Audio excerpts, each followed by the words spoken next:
to share my perspective on this space. If you compare the streaming world to the world that existed before, call it theatrical, call it TV distribution, syndication, videos, the amount of data that was generated by this distribution, maybe you have like thousands of data points, videotapes sold, movie tickets sold at, different theater chains reporting to you. And so it was still a manageable amount of data. You could still wrap your arms around it.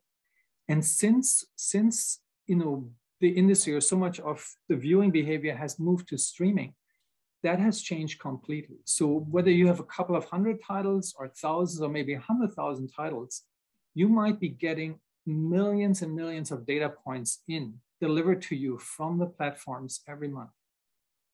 And so they're out of just that sheer volume of data that's coming your way, it's creating so many issues. The first one is volume, of course. How do you manage the volume?